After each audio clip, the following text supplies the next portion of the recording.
tonight. We have a very interesting guest tonight, guys, and we're gonna be getting into all the introduction, all the fun stuff, all the meet and greet that you guys like so much. But before we get into all of that, I just want to say thank you guys for being here. Please, guys, as soon as you come into the live stream, just drop a comment. Let me know where you're watching from. It's really important to me. Where are you watching from? Where in the world? Drop your flag. Let me know. Sub- Subscribe to the channel if you haven't subscribed already. And most importantly, smash a like on the live. That really helps out the channel a lot. That really helps me out a lot. So yeah, no more beating around the bush.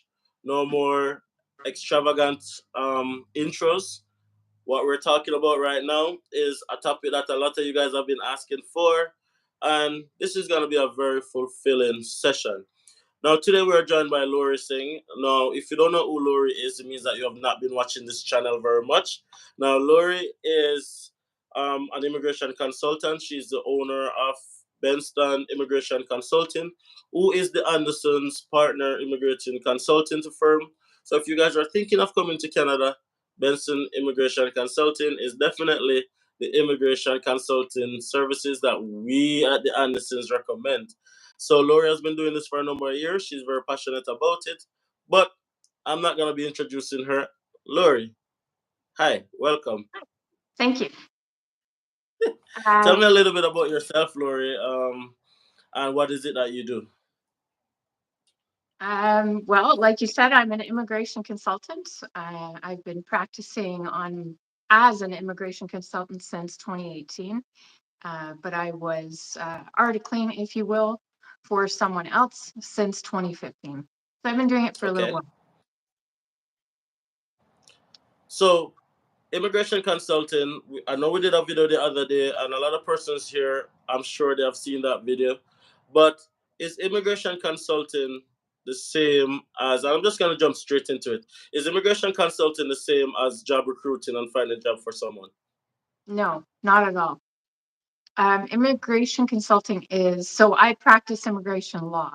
So I could do up an LMIA or a refugee case or maybe a work permit, all the types of documents that you would need done in order to be here in Canada and have legal status. Maybe you're trying to get your permanent residency, those kinds of things.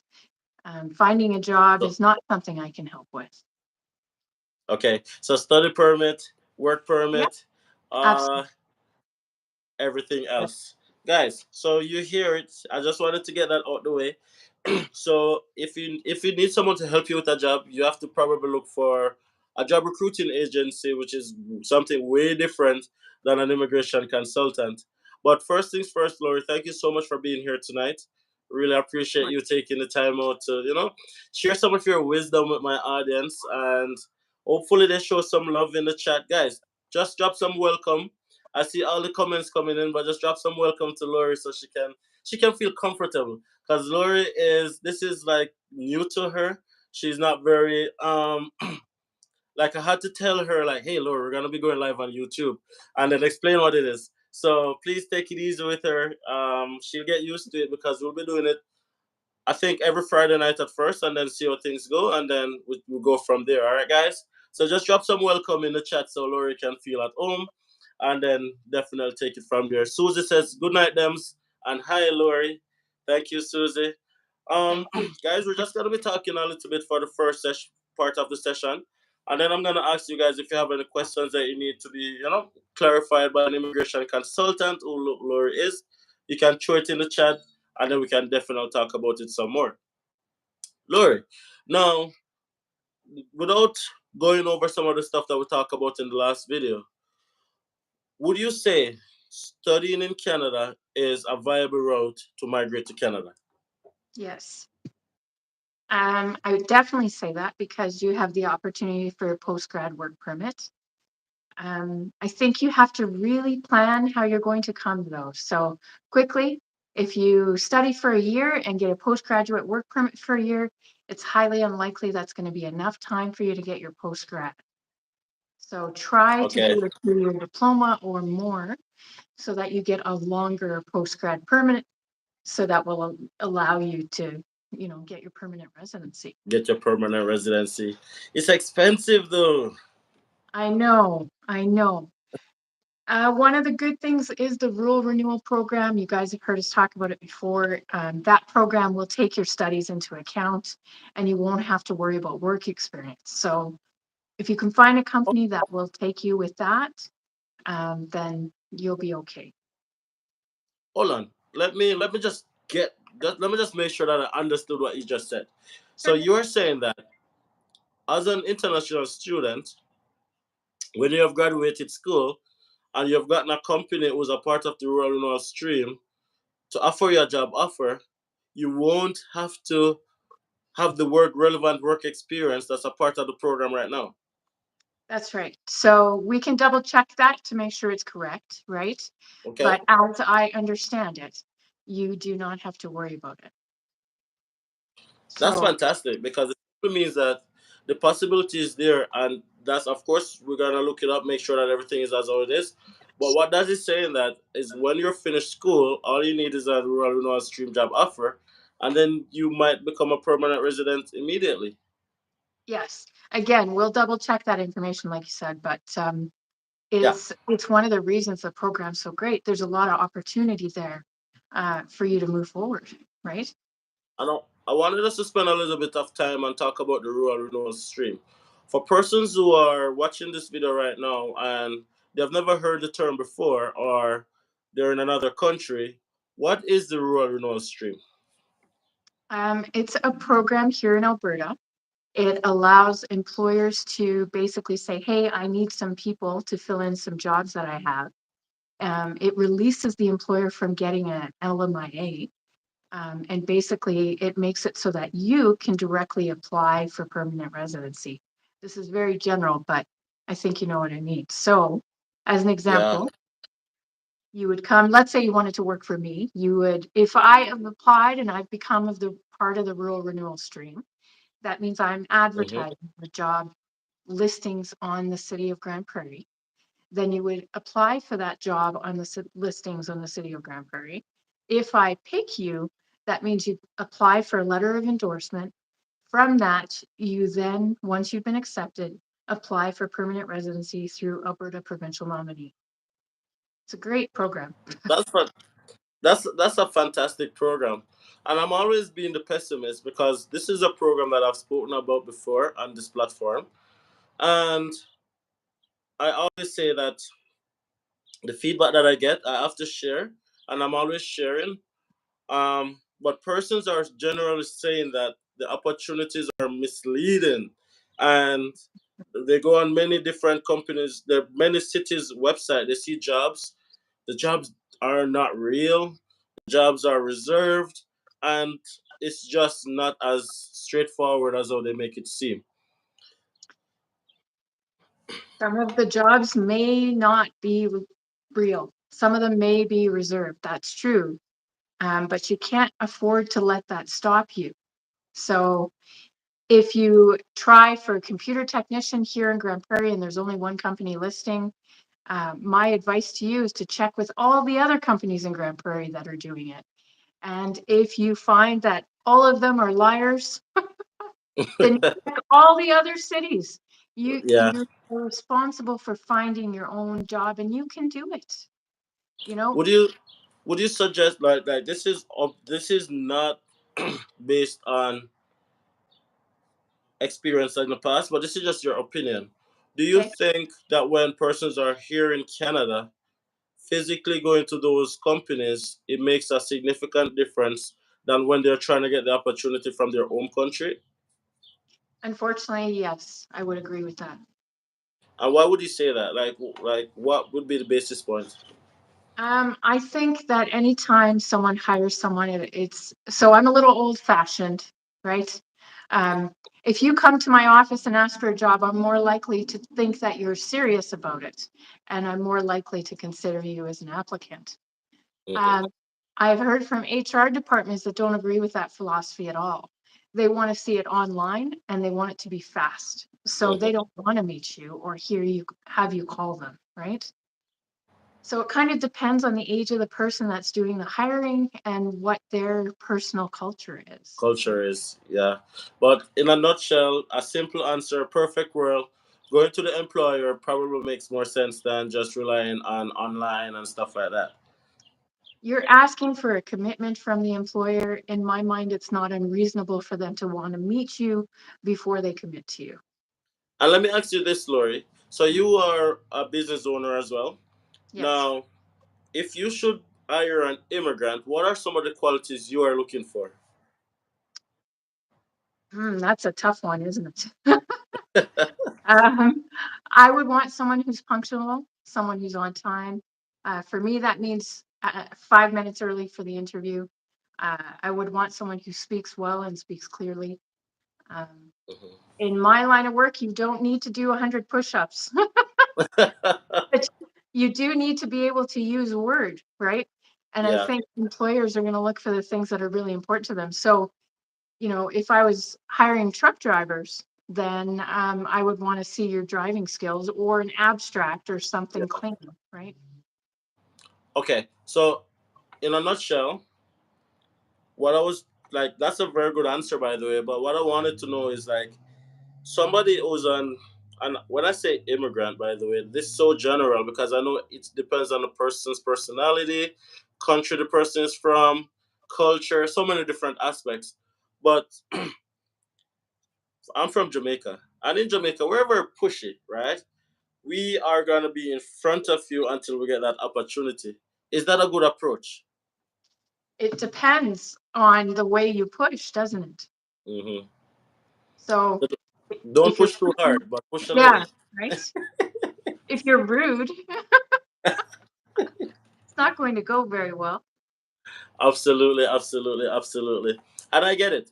And having experience with Canadian employers as well, I do understand some of the fundamentals that you're saying as well. In terms of there is not a one size fit all kind of thing, No. right?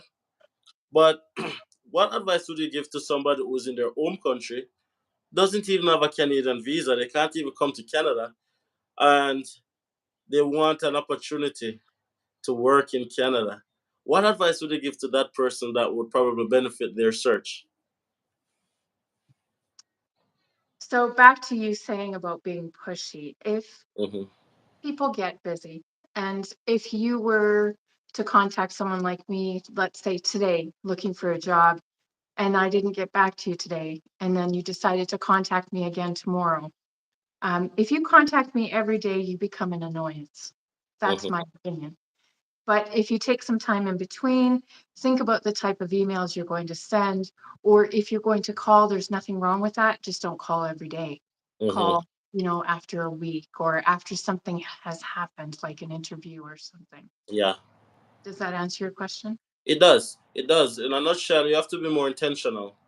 You, You have to be aware of person's timing, availability, and whilst you don't want them to forget you, you don't want to be a nuisance.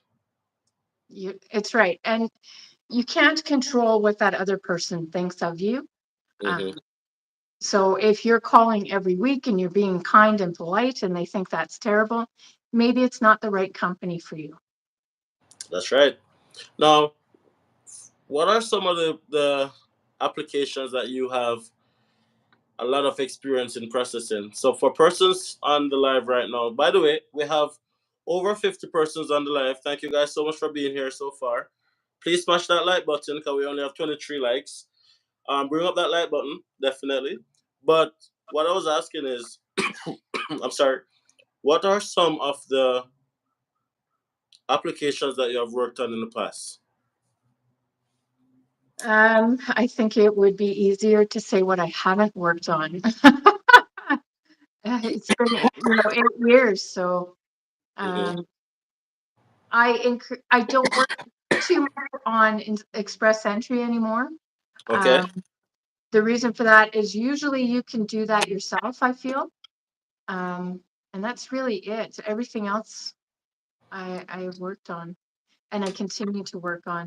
Um, So study permits, work permits, LMIA, job opportunities, employer LMIAs, yeah, all of it.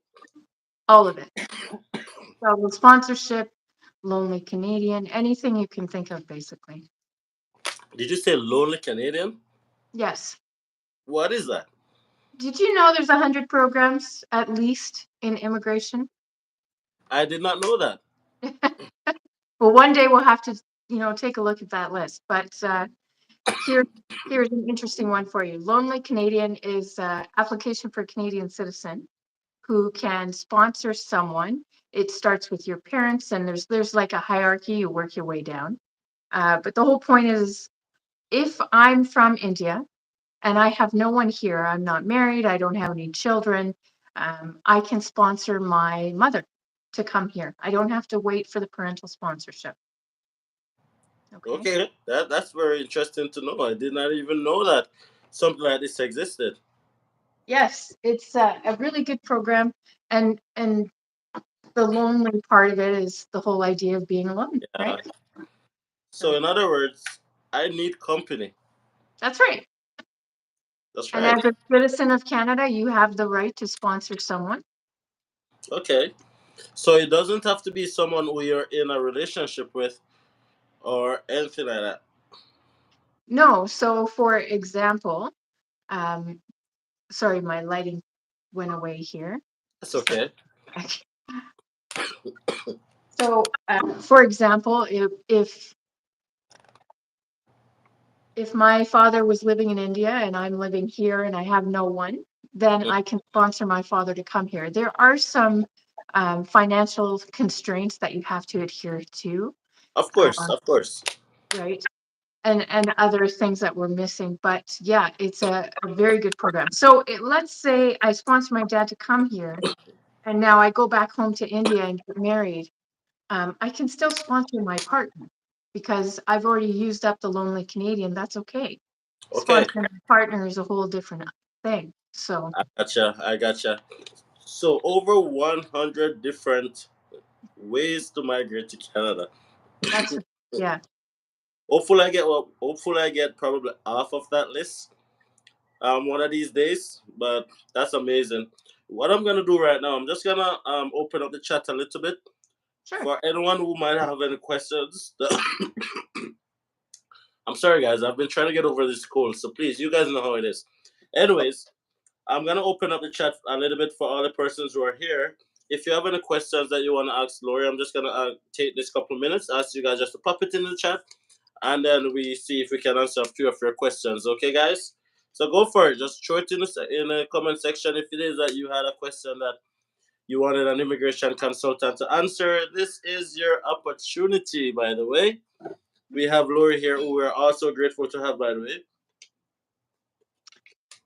I'm Thank just you. looking to see if I missed anything in the previous part. No, I do not. You shout out to all the persons on the live so far. Susie, I see you. Vincent, I see you. Rochelle, Jamila, Trinidad, Sue, Carol. Thank you guys for being here, all right?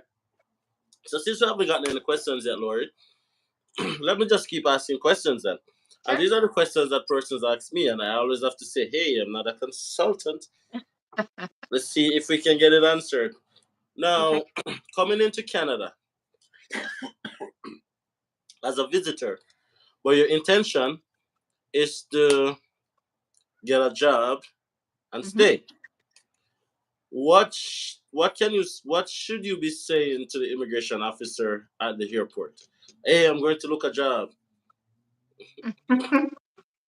Wow, I think you're trying to get me in trouble with CBSA. No. Well, you don't have to answer. You don't have to answer that question. And if you feel like it's gonna be incriminating, that's okay. Let's ask you this then. I think it's a fair question. My advice would be, probably don't bring all your resumes and don't put all your plans on your phone and in your Mhm. email. If you choose to cross the border and come here and in your travels you look for a job or someone offers you a job, I don't think anyone can fault you for that. Um, Okay. the premise is really, the bad part would be if you were coming here to work as under your visitor visa permit. So if you're working and someone's paying you under the table, that's not appropriate behavior. But Hmm. to cross the border and end up getting a job opportunity. It happens millions of times in a year. Yes. So don't worry about that. I don't think it's something you want to be saying, hey, officer, I'm going to go look for work. But, you Yeah. know, it's okay to do that when you get here. You haven't done anything wrong. It's when you work Yeah. away that it's wrong. I don't think that's a fair answer. But I've got some really, really good questions for you that our audience has thrown out in the chat. Now, Diana says, or is asking, what advice would you give to someone in their 40s who wants to migrate via the school route? What province do you think would be best for them to consider? Anytime you're looking at a program as a student, look at it as you. So what I mean is, don't let a consultant or somebody tell you that one program is better than the other. It's not. You need to have a program that's going to match your current experience or current education. So if you are studying bugs for a living, it would look very strange if you went into a program baking cakes, right? That's right. So if you're studying bugs for a living, you probably want to find a program here in Canada that has something to do with that. That's the most important takeaway. So what I noticed that you didn't even mention her age. So do Because you think age is a significant factor? Here in Canada, it's not a factor, in my Not a opinion. factor. Guys, did you hear that? It's not a factor. Quit saying that you're old. You're not. Well, I went back to school when I was 42 because I took the immigration program, and Exactly. I am still in school now. In Canada, it's not unusual. It's not that unusual for someone my age or someone older than me to be going back to school so that you can further your career. Exactly. And It's that's your a first, question that so many people ask all the time. Like, is my age gonna be a factor? No, it's not. only if you allow it to be. Okay. I got another good question for you here, Lori. So this one was asked by Tracy. Could you talk a little bit about the pilot program that allows Canadian employers to hire French bilingual foreigners? Hmm. That one. So, which in particular? Sorry, what was the program? It just says that allow Canadian employers to hire French or bilingual foreigners. So I think it's something to do with French pathway, maybe. So maybe the French mobility program. That might be what they're talking about. Yes. So that is a really good program. There's no LMIA requirement for that. Just the employer has to pay the compliance fee. It's a little bit. It's around. I can't remember the exact amount. It's around $200 or $300. Canada does want to bring more French-speaking people here. You wouldn't be allowed to, or they wouldn't encourage you to live in Quebec to Hmm. get your permanent residency. They want you to live within towns within the other provinces. So good program. So does the for like do you only have to prove that you have the French language benchmark, or does the employer has to be French kind of thing? It used to be not the employer. With the employer, it doesn't really matter. Hmm. But for you, it used to be you had to be a native French speaker. Hmm. And I'm not quite sure on the other one. That's something I had asked someone else yesterday. Hmm. 'Cause I'm looking closely at that program too. I think it's a good opportunity for people to come. So what was the name of the person? The name of the person was, oh, that's all the way up top. That Okay, would be so sorry, Tracy. Tracy. So Tracy, if you want to email me, I'll look into it for you and we can keep in communication so we can find out the answer you need, okay? Okay, so we have Susie said, "Hi, Lori. How long does it take to change a visitor's visa to work permit, assuming that you get an LMIA job offer?" So if we go through the process, um, let's pretend you have a letter of offer right now from an employer, Hmm. and that you chose me to be your consultant. So I would probably contact them tomorrow. It would take them approximately a week to get me the information I need. I would advertise for 28 days. So now we're at a month and 1 week. At that point, we would submit the LMIA. The current processing is 60 days. So that's another 2 months. So now we're at 3 months, Mm-hmm. 1 week. 1 week. And then it would take approximately 1 more month or 2 months to get your work permit. So you would possibly be looking at 6 months or less. Or you could flagpole. But anyways, that's another topic. Yeah, that is another topic. Yeah. that's another, that's another topic. Okay, so what am I? Where am I? I'm so sorry, guys. It's not possible for me to read all these questions. I'm so sorry. Um, Jamila is asking, do you do legal opinion letters? What kind of legal opinion letter? I don't even know what a legal opinion letter is. So you'd have to give a little more information about what you mean. Okay, so Jamila just stored in the chat exactly like what part of the legal opinion letter you're referring to. Okay. Okay, so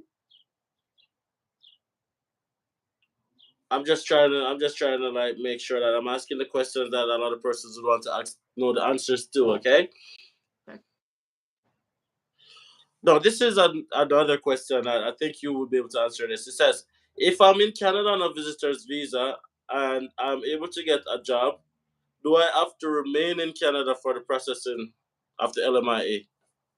No, you do not have to remain here for the processing of the LMIA. Okay. You do not. You do not need to remain in Canada. Now we have a lot of questions. So Rashima says, "Hi Lori, for a family considering to take the leap and come to Canada through applying for a job, where do you suggest we start?" So I think you said that she's considering planning to come here for a job. Where does she start? Yes. Okay, that's up to you. That's um, true. you can go to any province. You can look at any province. It really depends on what type of program. So the hardest part about immigrating to Canada through economic is getting a job. I wouldn't limit myself. I wouldn't limit myself to one province. I would try all provinces in Canada. We're a very big country. We need a lot of workers. And that's how I would start. Okay. Sounds like a big fishing net, but that's what it is. It you is, you throw out as many lines as you can, and hopefully that something bites. Right? That's what it is. yes, just like anywhere else, right? Mm-hmm. I Now, love Alberta, so I would want to live here because I already do. But all the provinces here if are it's very if if it's not too much, could you just repeat that for me, please? That what did you say? You love Alberta? I do. Can you, I can love you just say Alberta. that again for the persons in the back? I love Alberta. Well, after all, Alberta is the number one province in Canada. After In my all, opinion, yeah. but I don't know though. I think a lot of persons when they're thinking of migrating to Canada, I think we tend to overcomplicate things. I would tend to overthink it, right? It's a Now, development, is yeah. it really some of the programs? Is it really as simple and straightforward as it seems? No, No, there's always a hidden agenda. there is. There's always going to be hiccups. Things are going to happen, and it's a struggle. Everything worth something in life is never easy. But you At said least it it's hasn't been for me. So, yeah. you So know, it's not supposed to be easy though. You said that it's not supposed to be easy. there's no reward if it's easy, right? Yeah. So there's gonna be a lot of no's, but keep pushing till you hear that yes. That's right. That's right. Don't give up. Don't give up. And I mean, finding a work in Canada on LMIA and all that we're talking about for the past 10 minutes is just one of the 100 ways of migrating, That's right. right? Yeah. There's there's always new opportunities coming up. There's a lot of programs, right? There's business programs that are available to people. Hmm. There's sponsorships, there's temporary residence that ends up being permanent residence. There's so many different ways. It's really dependent on your situation. I'm gonna ask you about that particular way as well because underneath the rural renewal stream, sorry, similar to the rural renewal stream, you have the rural entrepreneurial stream. Yes, Can we talk a little bit about that? we can. I can try and answer, but I have to admit that's something I need to take a closer look at. It's fairly new. But just on the surface, what is it suggested pretty much? That we have a great opportunity for some self-starters, right? Hmm. Um, if you're looking to have your own business, this may be the opportunity you're looking for. Yeah. So the rural entrepreneurial stream is for persons who want to come to rural communities in Alberta and start a business. Yes, So that's an opportunity that a lot of persons should be looking into also. Because yes. like whilst persons are looking into the rural renewal stream, not many persons are looking into the rural entrepreneurial stream, which means that that's a sure pathway right there. There's going to be qualifiers for sure. It's Absolutely. something, maybe we can do another talk about it on another day, Yeah. to make sure that we can outline what those qualifiers are. But, Yeah. we've had some really good immigration programs in the past, but they seem to cost quite a bit of money, right? Yeah. Unfortunately, money talks sometimes. And when it comes to self-employment, sometimes that is one of those areas where the government wants to see you can really put a little money in there. And sometimes the amount of money that's needed is really exuberant, to be honest. So Yes, a few years ago, I think it was $250,000 in order to use a program here in Alberta for that for the whole idea of being self-employed. So yeah. Well, let's thankfully that changed. it did change. Yeah, yeah. Yes. But just as an out, to give you an idea, yes, it can be a lot of money. Yeah. It's almost Absolutely. like you're buying your permanent residency, or it was back then anyway. Absolutely, absolutely. So, guys, if you want to know what's the email address for Lori at Bengtsson Immigration Consulting, you guys can check out the link, the video description. Like all the links are in the description right down below this video. You can check out our Instagram page, our website, and there's also going to be our email.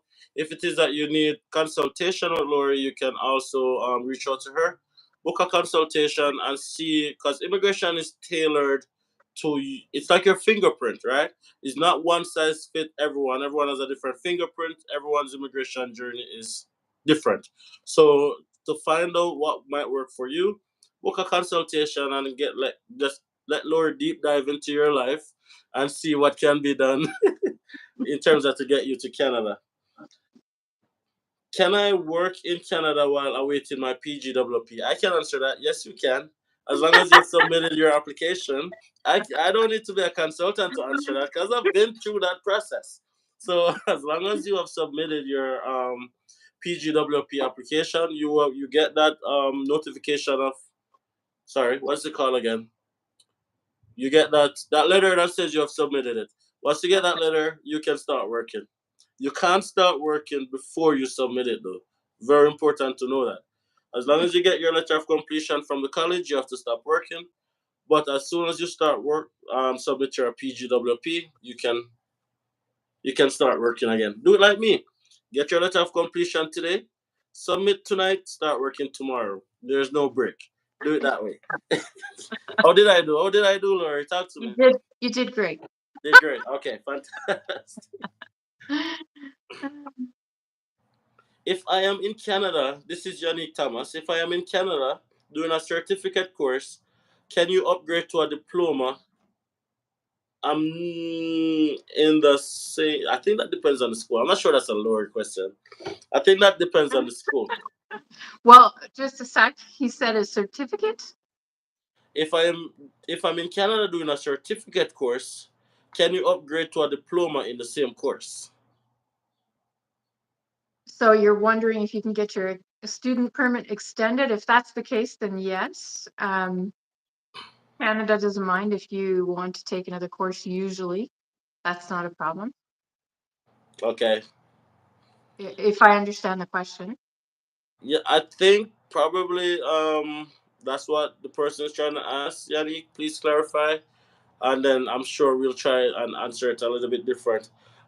Kamara Fletcher says, I have been in the express entry pool 1 month now. My CRS score is 435. I applied under the Canadian Experience class. Do you think they will resume draws for CEC?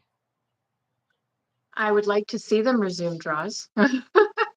Okay, Like you, I'm waiting to see what happens. Hang in there. hang in there. That's right. I think COVID has put a lot of delay and a lot of stuff.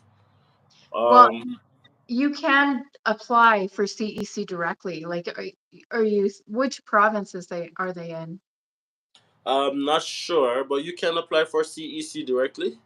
Well, here in Alberta, you can apply for Canadian Experience class through the portal rather than the, Express entry. yes. CEC just opened up again, so I'll double check that, but Hmm. it was like that. Yeah. Okay, I'll make a note here. so Camara is in Ontario. Okay. Not as familiar with Ontario, but Mhm. if you look at their PNP program, it should tell you whether you can apply directly or whether you have to go through express entry. See, that's the thing, and that's why it's so important to talk to a consultant because, like, even for me who have been through the process, I thought that CEC had to be through express entry. It depends on the province because, experience class, yeah, it depends on the province. Yeah. Okay, so move to a province that allows you to apply for CEC Well, without and going through express entry.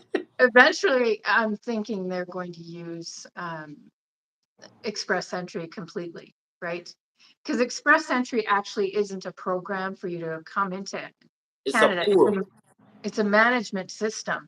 Yeah, So it takes a bunch of programs, puts them together, and sees what you fit into. that's Kind of right. think That's of right.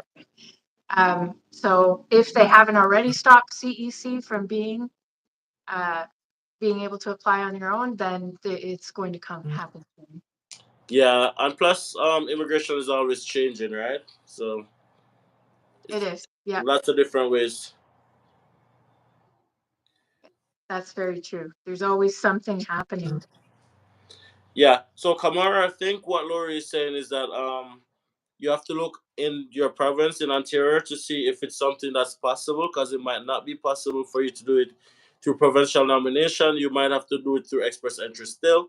So just look it up and see if that's definitely something that can be done, right? Because your province might have a better program for you. So like here in Alberta, we have Opportunity Stream, which Yes. you can apply for directly, which is better than going through express entry. Now, I say better, I shouldn't. What I mean is you can actually find the number of people who have been accepted and how many numbers are left. And I like to know that, right? Then you can give okay, well, maybe I'll make it this year. Yeah. Express entry doesn't tell you that. It's very competitive. If you don't have a high number, you could wait a whole year and then all of a sudden you've been expelled Yeah. because you're not high enough, right? That's right. That's right. That's right. Hopefully they change it up a little bit because I think it's pretty tough right now. For the It is, express yeah. entry, a lot of persons have been in the pool. Their English test has expired. So many different factors. So I think what they're using a lot of provincial nomination rather than the federal scale, federal trade kind of thing. But fingers Un- crossed. Unless you have a good high score, right? Mhm. And a lot of people do. So that program will work really well for them, or sorry, that system will work very well for them. Okay. Ricardo says, feel like I'm not asking the right questions. I'm not sure, Ricardo. Just ask the questions that you want to ask, bro. Let's see if we can Sure. answer. So, So Lady I John says, want to say if a little thing here. I I think it's important to recognize that I haven't seen your case and I don't know everything about what you're going through. So we'll Mhm. answer the best we can, you know? Yeah. Um, Lady John says, if my spouse came on an open work permit and I am on a study permit, can he get an LMIA job and apply for PR? Um, So, I, I think I yes. So, okay. If he currently has an open work, hmm? so. Lady John is asking that if her spouse comes on an open work permit and she's on a study permit, if her spouse gets a LMIA job, if he can apply for PR without her completing studies. Yes. Hmm. Yep, for sure. So it's just you have to convert your permit over to the LMIA, and then the LMIA needs to fit a program with the, Hmm. area you're in or whatever it Yeah, is. And then yes, you can get PR. He can get PR, and you can be his second, the right? second, yeah. Why would Um, you do that though? There must be a reason. that's what I was about to say too, because like you already have an open work permit. Why would you convert it to a LMIA closed permit? Well, Um, for him, that would be the only way he could get PR. But for her, I'm wondering why she would do that. So there must be more to that story for sure. yeah, definitely, definitely, definitely. Immigration is so tough. How do you keep on top of all the programs? I use my computer. Hmm.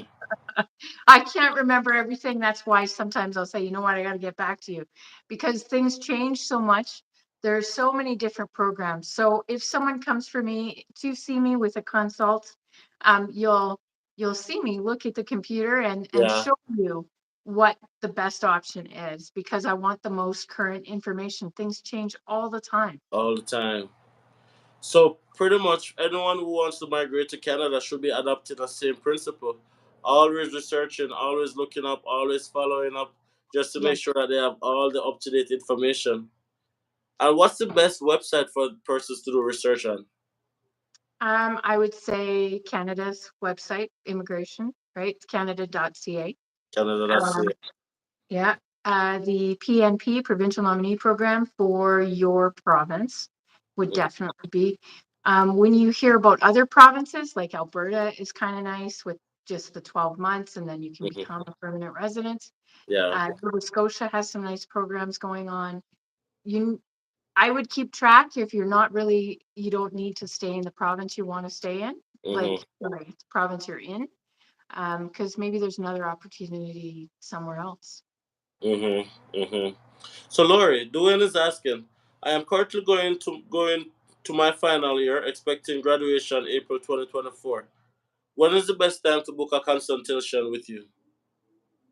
A couple of months before you graduate, Hmm.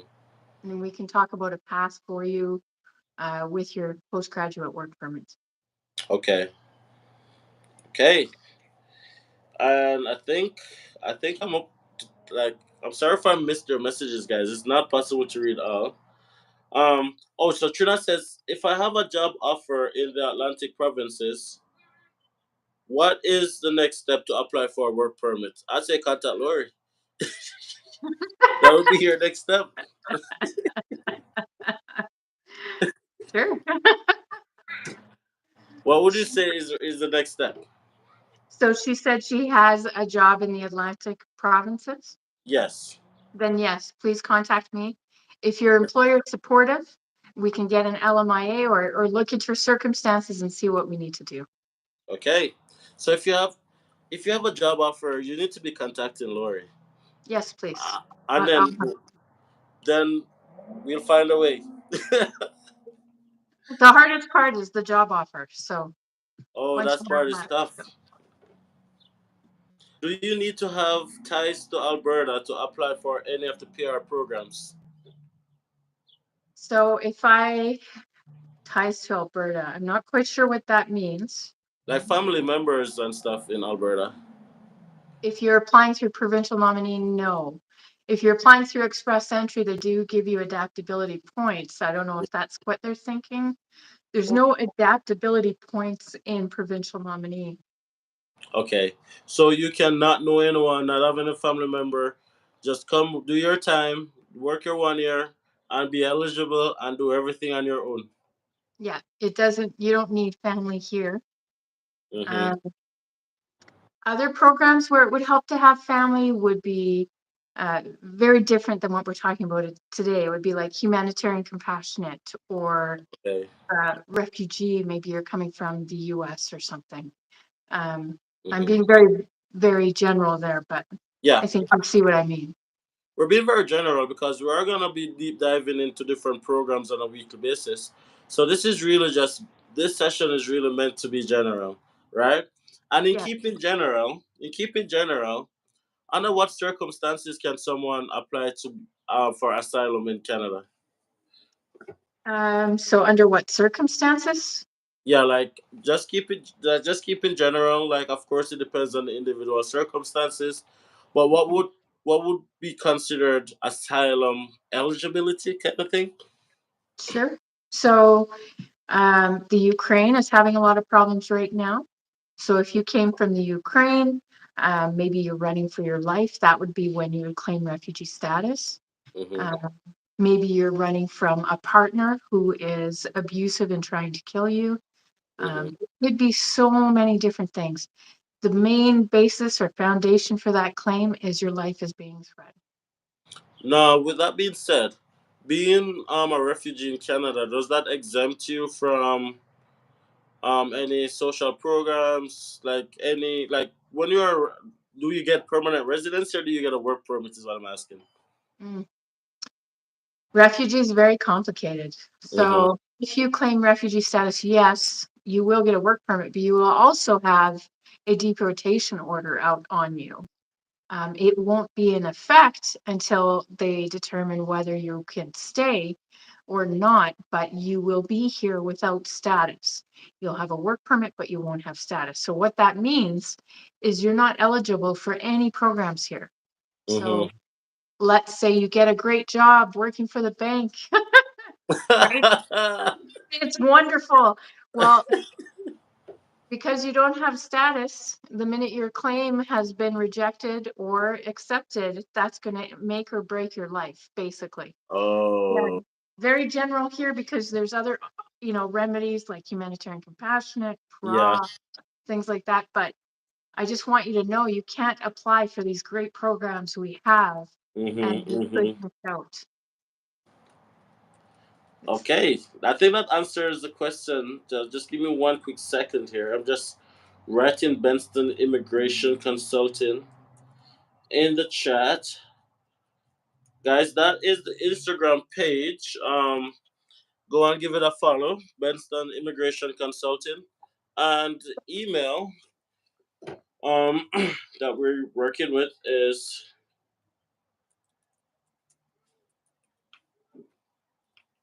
at gmail.com. If you want to .com, sorry, the M got left off. There we go. So if it is that you want to email Lori to talk about booking a consultation, that's the email address that you can email, and you can talk about pricing and stuff like that. But please, guys, remember you're representing the Andersons. I'm sorry. please, guys, remember. Please, guys, remember. Lori can't help with finding a job, but after you have found a job, she can pretty much help with everything else, right?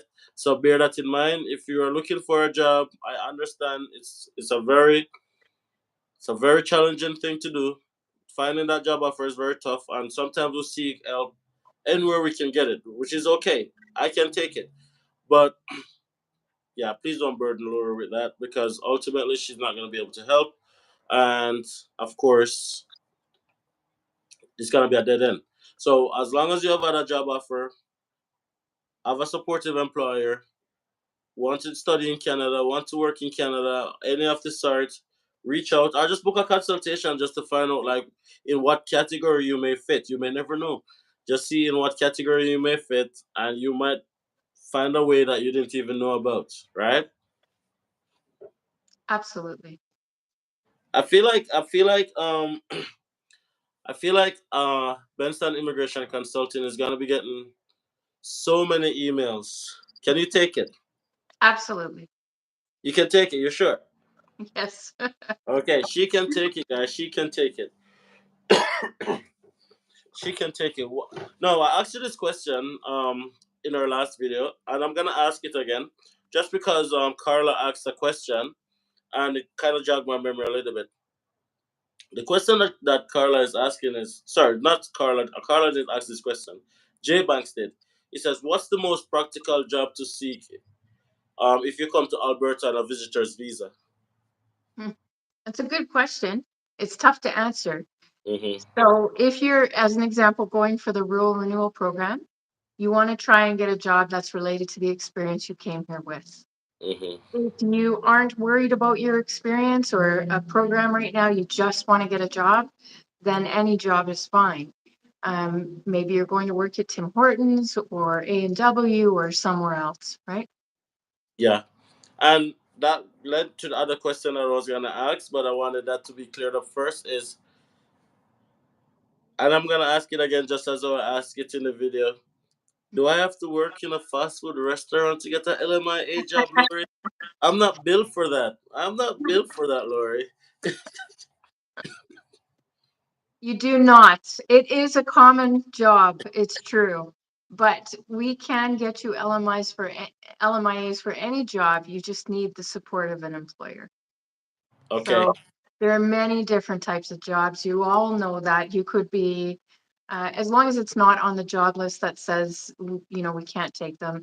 So, for example, maybe you want to work in the oil field. Well, then Mhm. you just need a company that'll support your application. That's all. And let me just expound on that a little bit, guys. So, of course, ideally, you'd want to get a job that's already LMIA approved. That would make your process so much easier. But if it is that you're able to find an employer who's not LMIA approved and they're willing to give you a job offer and they're willing to support you, Lori can help them become LMIA approved.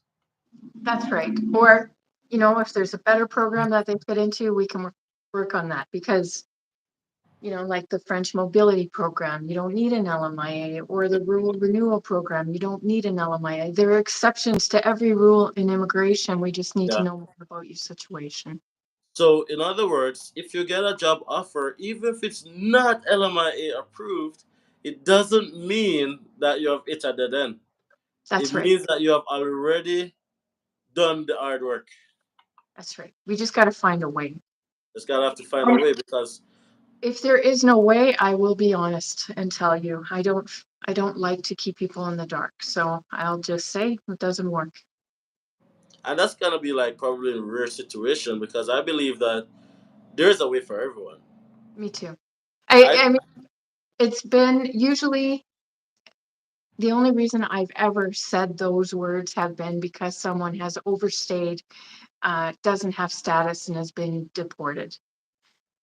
There is no way to keep them here. That's usually the only time that I would say those types of things, is if we've tried everything and there's nothing left. and there's nothing left. So So if you start with us from the beginning, you have a really good chance of getting permanent residency through us. that's fantastic, and I think we've answered a couple of these questions that I see coming in because Calicia wants to know, if I am on a visitor's visa, can I apply for a work permit without a LMIA job? No, the job has to be LMIA. We're only laughing because we're both saying the same thing at the same time. Um, Exactly. it's not funny. Hmm. Um, if you don't have an LMIA, you cannot apply for a work permit in most situations. Hmm. You're right. We have answered this. We talked about French mobility. We talked about a few other ways.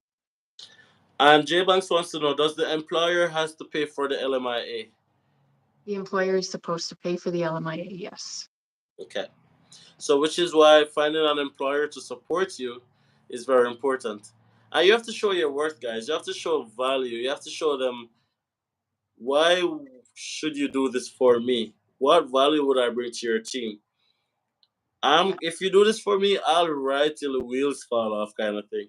And you have to let them know that. You have to show them that it's worth it because ROI is very important. Return on investment. What are they gonna be getting back? Because a lot of persons employers do this for, and employers end up regretting it.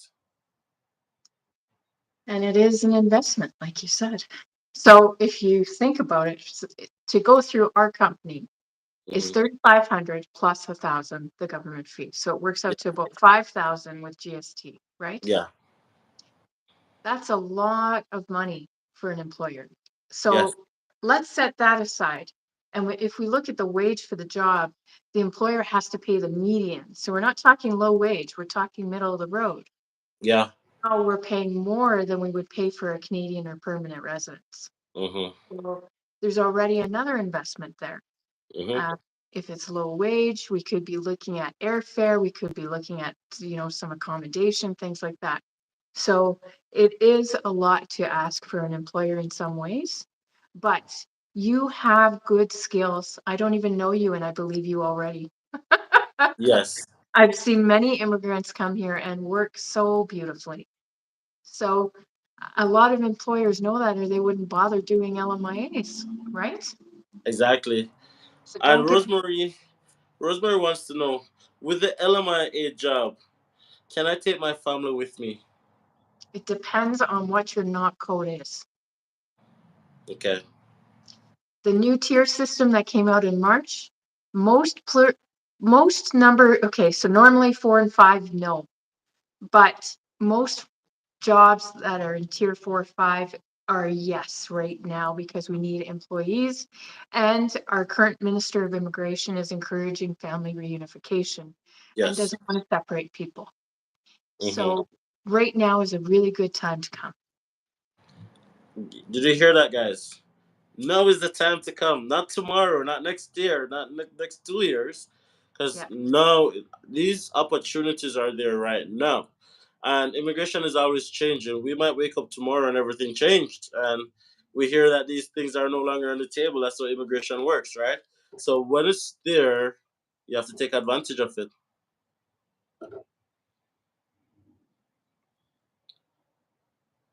Oh, I saw a question that just got me distracted. Sure. Um, so the person was asking, what's the best pathway with an agricultural degree? But I think that's really dependent on you as an individual. Like, where do you fit? The agricultural degree, in terms of could you get a job offer within that space, kind of thing, or There's lots of good LMIAs for mhm. um, agriculture, like farmers. I think that's where you're headed, right? Yeah, You could, I think there's even a farmer business stream, um, if I remember correctly. But I have clients who are farmers and who they want good workers, seasonal workers, things like that. okay, Seasonal pathways change all the time, seasonal pathways to PR. I hmm, shouldn't say all the time, but you need to kind of keep your eyes open for that or work with someone like me. hmm, Um, but there's definitely a need for farm and agricultural workers. Your degree would help you with that to get in with someone. So look, keep looking. okay. So Kamara is asking. She says that she has already done her 1 year experience in Ontario as Okay. a foreign support worker. I don't know what FSR means, but she's asking if she should move to Alberta. Would she still need to do that 1 year before she's eligible for a provincial nomination in Alberta? I don't. So it depends. Does she mean like on the opportunity stream or On the opportunity stream, yes. the opportunity stream? I would have to look and double check. I can't remember. I believe no, but they changed that last time. Mm-hmm. So to give you an example, if you came on the rural renewal program, no problem. The 12 months doesn't matter where it's from. The Yeah. opportunity stream, I would have to double check because off the top of my head, I don't know. Okay. Um. So every program's different, right? Yeah. So we'll probably take a rain check on that question, Kamara, and She check can, out our she can, email, Lori, and we can talk about that as well. And for yeah. anyone who's on the stream right now, and you guys want that one-on-one consultation just to get an idea of where you are at, where you should be going, what should you be doing, and also like what would work for you as an individual. Email Lori, 100% encourage it, 100% support it. Check out the Instagram page, does share a lot of information there as well. Website as well. and most importantly, just book a consultation just to get that one-on-one detailed information. Now we have been going on for an hour. We did say we're gonna be going for an hour, so we're not gonna be going for much longer. So I just want to say thank you, Lori, for being here this week, and we're looking forward to starting this series actually because like we are gonna get to like deep dive on some of these immigration pathways, and persons are gonna be getting a lot of information. So I personally appreciate it, and I'm sure everybody else in the chat appreciate it. So thank you so much. Is there anything you'd like to say before we go? Thank you for having me, and it's been fun. It's been fun. Fantastic. Guys, before you leave, if you haven't subscribed already, please take a second to subscribe to the channel. It really helps me out. Also, hit a like on the video. It only takes a second and it's totally free. Alright, check out Bengtsson Immigration Consulting. All the links will be in the video description. And most importantly, follow on Instagram. Support the Andersons. You know it is, guys. You guys are always so supportive and we always love and appreciate you guys. So thank you, and we'll see Lori again next week, Friday, right? Yes. Fantastic. Okay, until next time, that's it. Thank you, Lori. Okay. Bye.